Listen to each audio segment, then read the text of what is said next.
Let's move to our next speaker. Can you put the slide in for Alan? Hey, welcome, Alan. Hey, From beautiful background. Looks yeah, like you have awesome. You're look at sitting my in the. big awesome house. This I is like it. I'm moving with you, moving in with you with the you. piano. Yeah, you can sit in the back and give us some tunes, right? There you go. All So right. this is one of Please. the things that we'll talk about in this a little bit later, is some of this green screen stuff. Uh, so it'll be fun. Awesome. Yeah, take that's all you. I think we good. It's all you, and looking here, watching you right here. Hmm. Okay, so do we have my? I think I've shared my screen there. Awesome. Okay. So I'm going to just go here and be unprepared, um, and go into my PowerPoint so I can see it here. Perfect. Okay. So first of all, what we're going to try and do is we're going to talk about how do we get from what we're used to, which is our in-person conferences and talks, to having a mega studio at our home base. Well, not really, we don't need that, okay? But how to get to a home base where we can broadcast, where we can record really good quality videos, etc., and do it with as high quality as we can, with the lowest budget that we can. And we'll cover all sorts of different things. So just on me for a quick second, I'm primarily an engineer. And the one thing that I like to do, two things actually. One thing I like to do is learning. So I continue to learn all my life. And the second thing I like to do is share knowledge. And it's critically important. And now that we're in this lockdown situation, it's even more important that we keep sharing our knowledge and we keep helping each other out in the community. So just because we're locked away in our houses doesn't mean that we can't continue to share. And that's really awesome that our community could organize this event for us. So the agenda that we're going to look at today, we're going to talk briefly about where do we start. We're going to talk about location and tools. We'll talk about audio. We'll talk about video, recording, and also then a little bit about streaming. And what we can do is then we can have a good chat afterwards with questions that folk might have. I've been doing recording for quite some time, a number of years. I do a lot of corporate recording for clients where they require training that's very specific to their organization, that includes their technology, etc. So I've got through a lot of techniques on what works and what doesn't work, and hopefully we can share some of that today. So where do we start? The fundamentals of broadcasting or of recording are pretty much the same as in person. You've got to know the subject that you're going to talk about, and you need to know, of course, the reason that you're presenting. Secondly, you've got to make sure that, as other speakers have said today, that you plan. It's really, really critically important that you plan what you're going to talk about so that you're not bumbling and bumbling all the way through it. It's really good practice to write notes and to keep monitoring what you're doing and stick to the notes.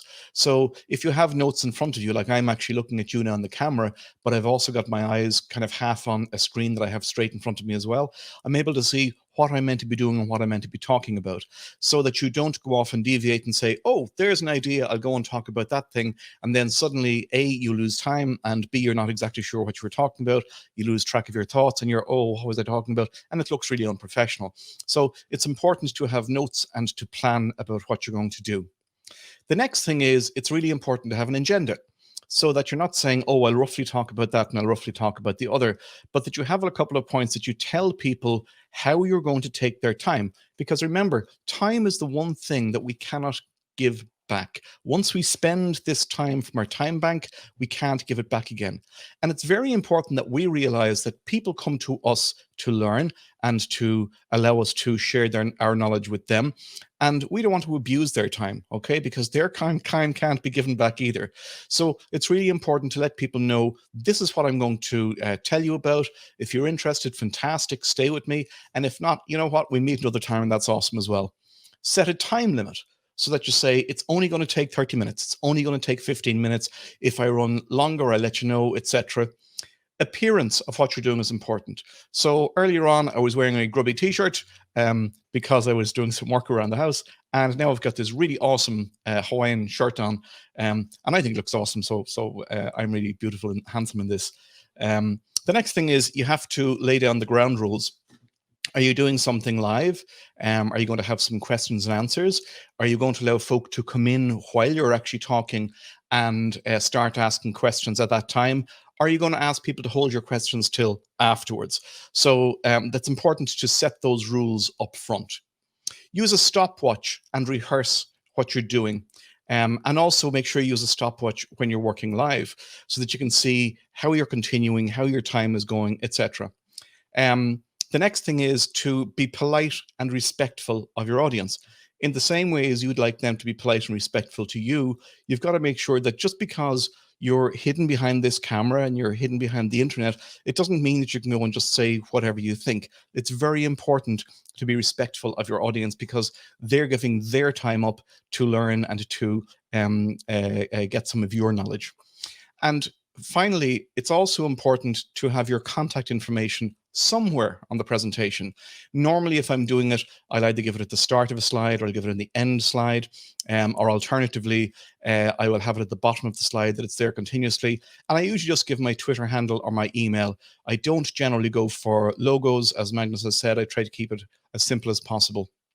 Now, you will notice that I have a lot of stuff on screen here. I normally don't, but because I bang this together quickly, it's not as slick as I would like it to be. So in any case, let's move on a bit. The next thing I want to talk about is location. If you don't get this part right, there's no point in doing it, okay? Now, it's funny that I'm saying that because right behind me now here, I have two of my family dogs, and at any moment, if there's a delivery outside, they might bark and go mad. So I'm violating the first rule of having a quiet room and having everything planned and controlled. It's important that you warn the family or roomies that you're living with that you're recording. I have a door sign that I put in my front door, and it just says, "Shh, Alan's recording." So people know not to knock on the door and not to burst in and say, "Hey, wait till I tell you my news." The next thing is to test and rehearse in the place that you're going to do it. So don't go off and do your rehearsing maybe in your head in a coffee shop or something, or in your kitchen. Go to the place that you're actually going to do your recording or do your live session and test and check things out there, because that's the place that things will go wrong, and that's where you need to be. The next thing is expect failure, because when you're recording and you're trying to do all these multiple things at once, I guarantee something will go wrong. So you need to have a backup plan, whether that be thinking that, okay, if my internet goes down, I'm going to be able to refer people to a pre-recording I have. If my computer dies, I have another backup one here to slot in, etc. And if you have a multi-person session, there's multi people coming into it, make sure that you test connectivity, not just with yourself, but with those other people who are joining the conversation as well. The next thing we want to talk about in location is the environment. So do you have a big room or a small room? If you have a big room, you're going to get a lot of echo. You're going to get a lot of back noise. On the other hand, if your room is smaller, you'll generally get a better sound because there's not as much sound echoing around the hard walls. If you have soft furnishings in the room, it helps to absorb the sound waves, and to make the sound better and have less harshness to it. You should have good lighting, and you should have comfortable seating. You can either have your bottle of water, but you're preferable if you have it to have something like a glass of water, so that you're not lifting up something that blocks the camera. And finally then, in this one here, like the environment, make sure that you're comfortable. Make sure that the temperature is not too hot and not too cold. And if you prefer, like Joe and Mahesh there, to stand up, stand up. If you haven't got one of those fancy standing desks, go to your normal desk, put a few books on top of it, and put your laptop on there, and off you go. So the next thing that we're going to talk about is we're going to talk about audio and how bad audio can kill a session. The first thing to note is you don't need expensive equipment, right? But you do need to take your time and prepare. And it's really critical to remove echoes that are in the room. And we'll look at some ways to do that shortly. It's also important to take note of background noise that's going on. So this could be anything from the noise of the traffic outside to maybe somebody ringing a phone in the room next door to you, all these different things. And as Saurav says there quite rightly, warn the family what you're doing. Let them know that you need that extra piece of quiet, please, because you're sharing with people. Make sure that your microphone is off the desk. So for example, right now, I have a microphone here, and as you can see, it's on a boom stand, so it's not actually sitting on the desk. If I had the microphone sitting on the desk, there's quite a likelihood that as I'm moving around, and even the small body movements that I have, you're going to hear this type of noise, okay? So that's microphone movement noise that you don't want. And if you have a mic off your desk, it's more likely that you get a better distraction-free sound. The next thing is to use a pop filter. This part here is a pop filter. And what it does is it removes the... So when you listen to somebody on a microphone, they're going testing, testing, 1, 2, 3, and you hear them using this. This is called sibilance and is called pop. So when you have one of these things here, it's just a little small mesh screen that you sit on top of your microphone. It helps to reduce those what are called plosive sounds because they're explosive, right? So it helps remove those and takes them down. You don't have to have something fancy like I have here. What you can do is instead you can get some piece of very light cloth like hessian or some mesh. You can get some tights or something and just stretch that over, and it does just as good. But the important thing is to not get right on top of your mic and do all of that plosive thing. That's important, okay? The next thing is speak clearly and slowly. Now, I know that that's difficult at times when we're dealing with people with different accents and from different places, and maybe they're speaking in a second language, etc. And that makes it all the more important, because not only are the people who are speaking have got to be clear, but the people who are listening maybe in a second language, they've got to be able to understand what you're saying. So it's important to talk slowly and to respect those as part of your audience, and help them to understand you. And if possible, use auto captioning. You can use this from, you can get this from YouTube.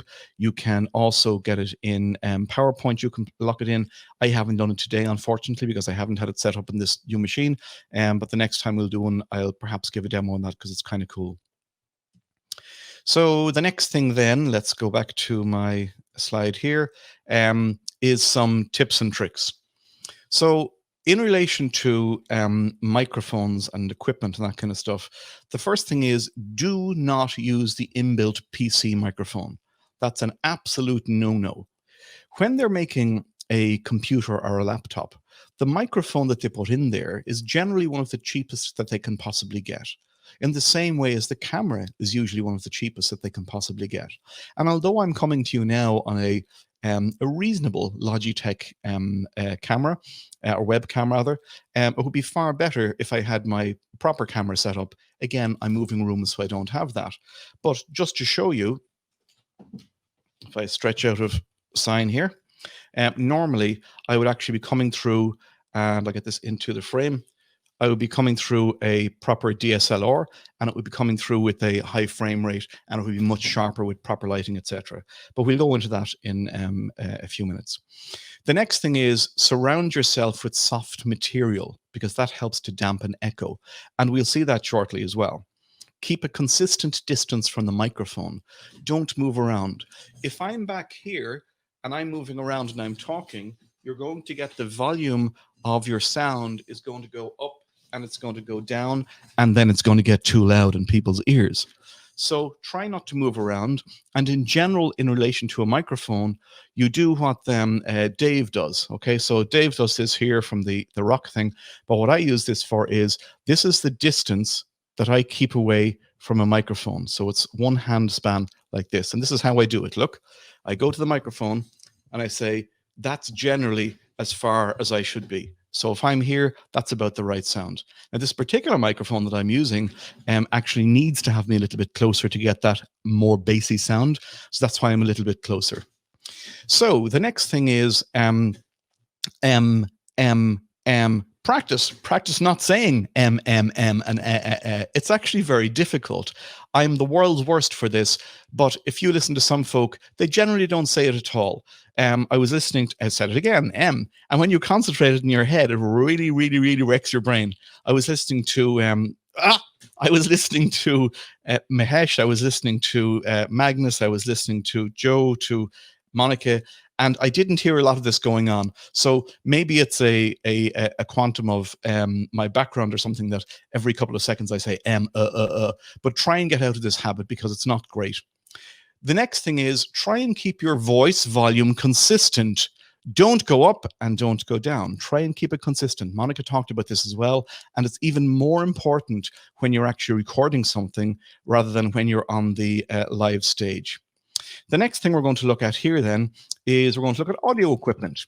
Now, I said earlier on, you don't need very expensive equipment. In fact, you can get away with what you have, but do not use your PC equipment, because I guarantee you, you will not get great sound. If you want to have good audio, one of the best ways to do it on the cheap is to use what you have. So get your standard phone, be it an Android phone or an iPhone, and get yourself a lavalier mic. And a lavalier mic is one of those things that pins into your collar. And what you do is, because it's up here close to you, it gets a good sound. The sound is close to your mouth, and it discards anything that's far back here away from you. Whereas when you use a PC mic, it's going to capture everything all the way around. You use a lavalier mic, it's going straight into the phone, and you're going to get a much sharper, much better sound. Now, of course, it does mean that you need to link them back together again at the end, your audio and your video, but that's not a big deal. We can have a look at that as well. But this is the cheapest way to get away with audio equipment. The next one is investing a little bit of money. So what you see here will probably cost about $150, $180 or so. And if you do what I do and try and get the stuff always secondhand, you can really get bargains all over the place. So the first thing here is a very standard Audio-Technica AT2020. Blue sets, absolutely giant. They work very well as well, also because they generally have good audio cancelling on them. So an AT2020 is a good starter microphone, and the idea is you take this microphone, you put it into what's called an audio interface, and the audio interface then gets plugged into your computer.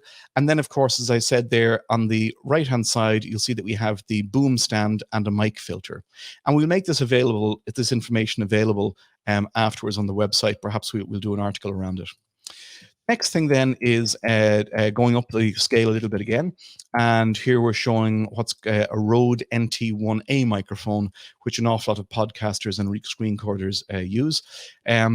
I used to use the device there in the center for a while, which is a Scarlett USB device, which is fantastic value and gives a really, really, really good quality sound. And then finally, again, you have your boom mic to keep everything going. The next level up then is getting into a couple of $100, and you would have the likes of the Shure SM7B mic. We have, again, the Scarlett USB interface, but then you have an interesting thing. We have what's called a Cloudlifter preamp. This is a preamplifier because some microphones have a very low pickup volume. So you actually have to talk loudly to get them to pick you up, or they're not actually taking in the good, deep bass sounds of your voice. And it can sound very, very light, like a child. So if you get a Cloudlifter, it helps to lift up your voice and makes it much more robust and sound better. So you can also sound like a radio presenter. Okay, so we're going to talk now about some improvements that you can do in your home to help you get a good quality of sound. You do not need to put thousands of dollars into getting all of this soundproof equipment here. It's stuff that you can do easily, cheaply yourself at home. In fact, you don't have to buy anything to get a good sound. And we look at some of the ways to do it now. This, believe it or not, is some of the best ways to get good sound. First of all, you can get yourself, for example, on the left-hand side there, you can make a stand around your desk, and you can put up some plastic tubing and then cover it in blankets.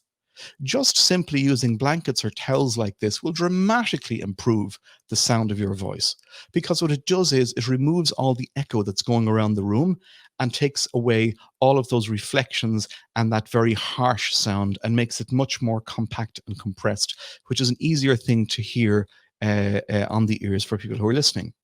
You can also use any kind of thick, soft object. So you can see the gentleman there on the right-hand side has actually made a recording booth from a couple of mattresses.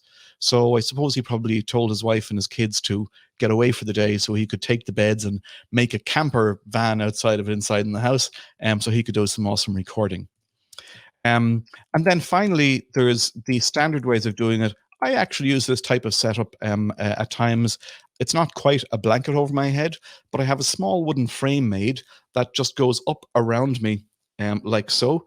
And then I have a blanket that gets thrown over it because I work in a very, very big, large room. And sometimes I can get quite a lot of echo and harsh sounds. So by doing this, when I want consistently high quality audio, nobody ever knows that I'm sitting there with my head under a blanket like some weirdo, okay? But it gives me the most awesome sound. It sounds like I'm in a really professional recording booth. A lot of people as well actually lock themselves into their closet because, again, inside the closet, you've got all sorts of different clothes and materials that will soften the sound and make it sound much better. So that's a good place to do it as well. So the next thing then is to talk about video. Good video is not difficult to do. We don't need expensive equipment, but you do need some time to prepare the stuff, and you need to get the lighting right if you're using a camera. Of course, if we're doing video that just has screen recording, we don't need the camera, but do consider upgrading from a webcam if you're going to do this stuff more full-time, or if you're going to do it in any way professionally, where folk maybe are starting to pay you for doing your stuff, or if you want to go on YouTube and you need to get good content. Number one, it's about audio. Number two, it's about video. Unfortunately, the content comes last, because if you have an engaging presence and some kind of quick story to tell, people will actually stand there and watch you. It's the way it works. So some tricks in relation to video. First of all, as I said, in relation to the microphone, I don't want you to use the inbuilt PC camera. They're usually awful. They're the cheapest things that manufacturers can get. A phone camera is far better than a webcam. So in the same way as we used our microphone earlier on, what you do is you use in the same way as we used a phone earlier on to record as a microphone, we can use the camera on your phone, which is usually far better than a webcam with all these 4K resolution and everything else, to record a fantastic picture. And then, of course, you can move it around, you can talk to folk and everything else, and it's good. Now, the camera position is really important, and we'll talk about that a little bit later. And again, one of the other things we've got to make sure that we do is we don't have backlight. And what backlight means is that you have a window behind you that's shining light from behind, because it means that in the front, you're going to be all dark and difficult to see. And if you look difficult to see, it's bad quality and people get disengaged and they don't want to listen to you, and it's not great for the production. So the next thing then we look at is the camera angle. The camera angle is critical. Now, I'm not doing what I should be doing, which is looking directly at the camera itself. You can see me now. I can't properly see myself on screen because I'm trying to look up here as well as look down here, but you get the idea, okay? By looking straight into the camera is the best possible position. If you look at this lady here, what she's doing is she's using her standard camera in the laptop, and by looking down, it means that when the camera is looking up at her, first of all, it casts very bad shadows underneath her face.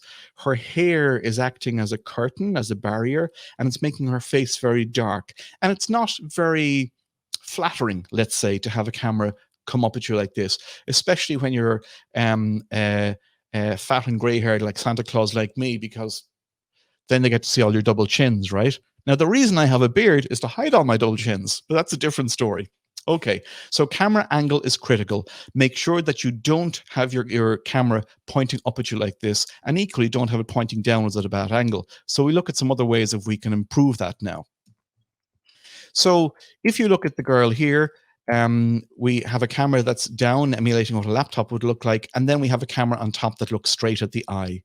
Now, I have an XPS laptop, and I was talking to a chap about it earlier on, and those of you who know about different laptops and technology know that the Dell XPS laptop had a camera that was actually right down at the bottom of the screen of the laptop in the last edition. The new edition, they've moved it to the top, but in the last edition, it was in the bottom. And this meant that it was constantly pointing up like this, but at an extreme angle, so that it actually became known as the nose cam. right? So you don't want your camera pointing up your nose and showing people what you have up your nose. It's not a good picture image to have. So make sure that you have your camera angle as tight as you can, looking straight at your eyes as much as possible. The next thing is camera height. Okay, it's important not necessarily to have you be looking at the camera and the camera is kind of down there. Okay, or get my hands here into the shot. So you don't want the camera angle to be down there. You want the camera to be up level with your eyes. So if you look at this guy here, his laptop is down, so he can't help that it's going to point up. So he's just propped a few books underneath the thing, and that gets it up and more level with the eye. So again, it's much more natural to be looking straight in like that at the camera. And if you ever look at an interview on TV, you'll see people look straight at the camera. They always say, look at the lens, don't look at the cameraman. So I'm looking straight at the lens, and therefore I'm looking straight into your eyes. Okay? So in the next one then, we're going to look at framing the shot. So framing the shot is also important. When you look at me here, I'm showing just my shoulders and my head, and it fills the frame nicely. So if you're too far back, it's distracting, number one. And number two, your sound will be bad because you're going to be all the way back here. So not only does it look bad, it sounds bad. And then, of course, if you bring yourself in far too close, it looks even worse, but it can sound even better. Okay, so that's my rock star voice. We'll hear more of that from Dave later on, I'm sure. Okay, the next slide we're going to look at then is the key takeaways for video. Number one, do not have a cluttered background. Tidy up your space, okay? If you can't tidy up your space, we'll look at using a green screen. I would not like to show you what's behind me right now in my workshop. It's appalling. If my better half saw this, she would kill me. Number two, what we want to do is we want to have some ensure that we don't have too much space above our head. So if I'm down like this, it doesn't look as good as if I'm up here. And make sure that you have good eye contact, okay? I'm reading a lot from my screen. I'm trying to watch what I'm doing, so I don't have excellent eye contact, but it's important to keep coming back to the camera all the time and still look.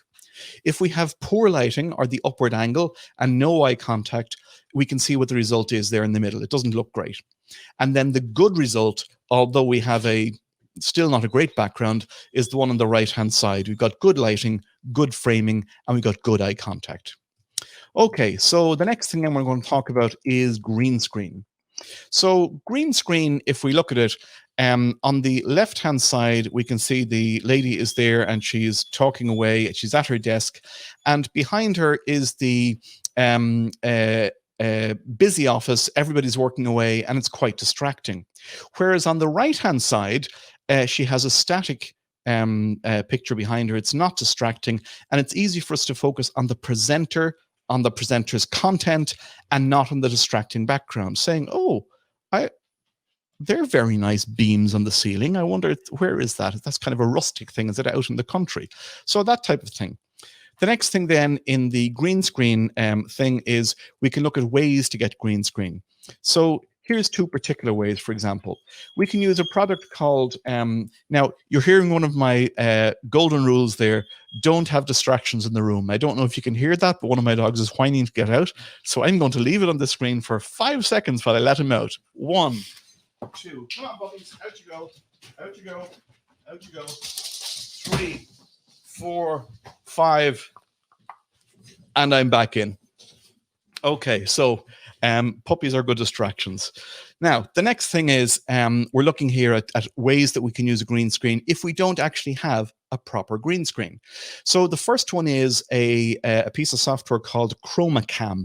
So if you go and bingle that up, by the way, I'm going off script here. The thing it's called bingling, I'm not sure if anybody is aware of that. It's a mixture of going to Google something and going to Bing something, because you're never quite sure which is going to give you the best result. So you bingle something. So if you go and bingle yourself ChromaCam, you'll be able to find this piece of software. It comes out, and first of all, there's a free version. I think it puts a logo across the bottom, and the other version is reasonably cheap. It's only 20 or 30 bucks, but it gives you a good sharp bit of AI that removes the background behind you. So you can see there, for example, in the back of me, I'm actually using a standard green screen, and it's nice and sharp. Okay, there's no fuzz. If I took away my green screen, it wouldn't be. When we look at what Chromacom is doing there, it's giving that nice background. Secondly, if you look at the likes of Skype or Teams, you can get an auto blur of the background. So folk can be doing whatever they want in the background, but it's not going to be as distracting. Now, the next level up is when you actually get a real green screen. So there's a few ways of doing this. The first way is you can get yourself a little thing that clips onto the back of your desk, and it just goes around like this, just around the portion of your head that's going to get captured by the camera, and that will give you a good green screen effect. And the other thing you can do is what I do is I have this pull-up sheet behind me. So as you can see there, you can see the lighting is good in at the face. They've got a nice chair, and then the green screen at the back allows them to get rid of all of that clutter in the background. They can put any image that they want to project there. Finally, then, I'm going to show you this one, which is a pull-up green screen. And this is exactly what I use. So I found that having all sorts of bars and everything else behind me was just taking too long to set up and take down every time. So these things are actually exactly the same as a you know, when you go to a show, you go to a conference, and you have those pull-up stands, you know, saying, come and buy my product. That's exactly what this is, except rather than having a logo on it, it's just pure green. Okay, just pure green, and it acts as the perfect backdrop. When I want to do it, it takes me 4 seconds to go to the wall, pull it out of the shelf, zip it up, and I'm done, ready to go. When I'm finished, I zip it down, boom, we're done. Awesome. Okay, so now what we're going to do is we're going to talk about recording videos and screens and the software that we're going to use to get that stuff going. My main tool, my go-to tool all the time is Camtasia. Camtasia is easy to learn, it's reasonably cheap, and it does a fantastic job. It has its glitches and everything else, but it's very, very simple to use. So if you're looking to do some quality recording, I would strongly recommend that you have a look at Camtasia. If you start getting into more video editing rather than screencasting, you then need to raise up and look at something a little bit better than Camtasia, perhaps. And one of the ones that I use for heavy video editing is Premiere Pro. It's not easy to learn. There's a lot in it, but it's very, very powerful. So it's well worth looking at if you're considering getting into a lot of video heavy stuff. The next thing then is audio. And there's two things that I use to record audio. First of all, it's important that I don't record my audio and my video generally at the same time, or if I do, they're recorded on separate devices. So I record my video straight through a streaming device into my PC, and then my audio I record through a separate device which goes onto a drive. And then I bring the two back together again. And the reason is that I haven't yet found one piece of software that's awesome for both video and for audio together. So I have to use two different things to get the best of both worlds and bring them all back together again. Audacity is an absolutely awesome tool, and it's free. And we love free. Narveen Shami, you should be ashamed to be using a Macintosh. This is CSharpCorner, C#. It comes from Windows, I think. You should be ashamed of yourself. I used to have a Macintosh and I got rid of it because I think they're awful things. But if you do want to use your Macintosh, I believe that there's a number of built-in ones already that you can use. The Camtasia for Macintosh isn't fantastic, but what I have done before on the Macintosh that I used to have, until I saw the light and got rid of it and got a proper Linux box instead, is I actually ran my Camtasia inside a virtual machine of Windows on the Macintosh itself. Okay, so Audacity is free. It's the one to go with. And if not, if you want something higher end, again, it's the one that I use for my audio because it gives me more effects and everything else, is Audio Edition. It's paid for, but it's extremely powerful. And it allows me to do things like if I have sibilance there going through, or I have discovering any pops coming through in my sound, maybe even I hear the dog barking in the background, the birds, if I've left the window open, something like that. I can go and I can use some filters in Audition to remove automatically that background noise. I went silent for a reason. And that is that sometimes what you want to do, and you find it in a lot of professional audio, is that they don't allow any little background sound to creep in at all. They want it to be completely silent. And you can do this as well in this software. You can say, when the sound drops below a certain level, well, then cut it out and make it silent. Okay, so that's another one you can do. We'll come to call those questions, and maybe Simon and I told them at the end, and we can answer those for you. Okay, the next thing then is streaming. So what I use for streaming is OBS Studio, especially when I have to do multiple folk coming together. And OBS Studio is Open Broadcast Studio, and it's free software. It's absolutely awesome. It can be temperamental sometimes, but it's quite amazing that something this powerful is free. You can go in and you can hook multiple people into it. You get multiple scenes. It acts and operates in the same way as a professional video and audio desk would do in a TV studio, and it's for free. It's for nothing, and we like that, right? And like, you know, those guys are giving back in their way, in the same way as we as community give back to each other by sharing our knowledge, etc., etc. So well worth looking at OBS Studio. The other good thing to know about Audio Studio or OBS Studio is that you can automatically link out and stream live to Twitch, to YouTube, etc., multiple different channels, Facebook, and it handles it with ease. There's no problems at all with it.